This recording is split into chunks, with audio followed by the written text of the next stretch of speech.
In his opening, Ranking Member Nunes referenced President Trump's general skepticism of providing aid and the amount of foreign aid being provided to foreign countries.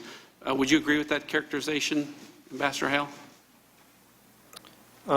We've often heard at the State Department that the President of the United States wants to make sure that foreign assistance is reviewed scrupulously to make sure that it's truly in U.S. national interests and that we evaluate it continuously so that it meets certain criteria that the President's established. And since his election, is it fair to say that President Trump has looked to overhaul how foreign aid is distributed?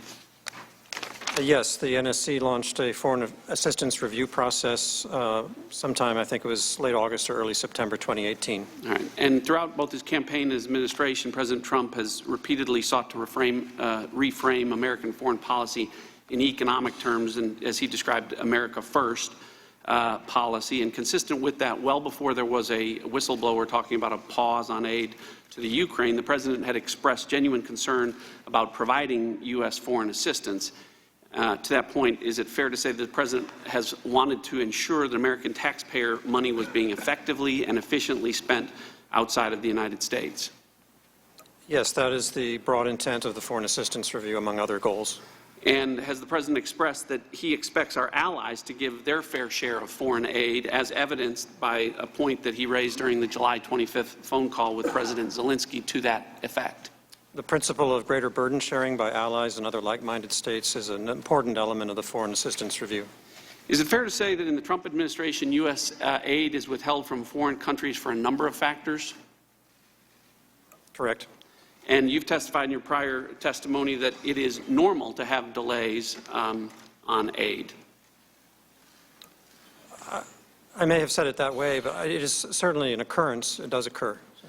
In the past year, Ukraine was not the only country to have aid withheld from it. Is that correct? Correct.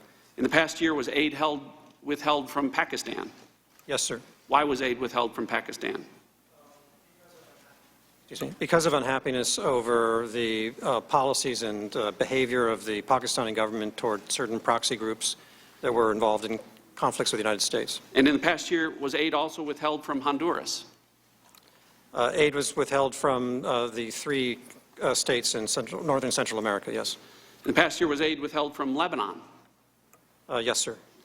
And when aid was first withheld from Lebanon, were you given a reason why it was withheld? No. So having no explanation for why aid is being withheld is not uncommon? I would say it is not the normal way that we function. But does happen? It does happen. And is it true that when aid was being withheld from Lebanon, that was at the same time aid was being withheld from Ukraine? Correct, sir. And you've testified that the aid to Lebanon still hasn't been released. Is that right? That is correct. All right. But the aid to Ukraine was released on September 11th, correct? I read that, yes. All right. So it's fair to say that aid has been withheld from several countries across the globe for various reasons, and in some cases for reasons that are still unknown just in the past year. Correct, sir. So the assertion's been made that President Trump's Ukraine policy changed when there was a pause in the aid, or the aid was withheld. Is that an accurate statement? That was not the way I understood things to be happening at the time. We were not given an explanation. And in terms of our policy, in terms of aid to Ukraine, you've described it as very robust. Our aid to Ukraine? Yes. Yes. As evidenced by President Trump's policy decision to provide lethal defensive weapons, Javelin missiles. It was very robust, yes, sir. And that was a decision that President Trump made that the prior administration, President Obama, had not done. Lethal weapons had not been provided to Ukraine in the Obama administration, correct? I was not involved in Ukrainian affairs during the Obama administration, so I don't feel competent to address that. And when aid to Ukraine was put on pause, I believe you've testified that there may have been concern by Secretary Kent and by Ambassador Taylor that it was contributing to a potentially negative effect on U.S.-Ukraine relations. Do you agree with that?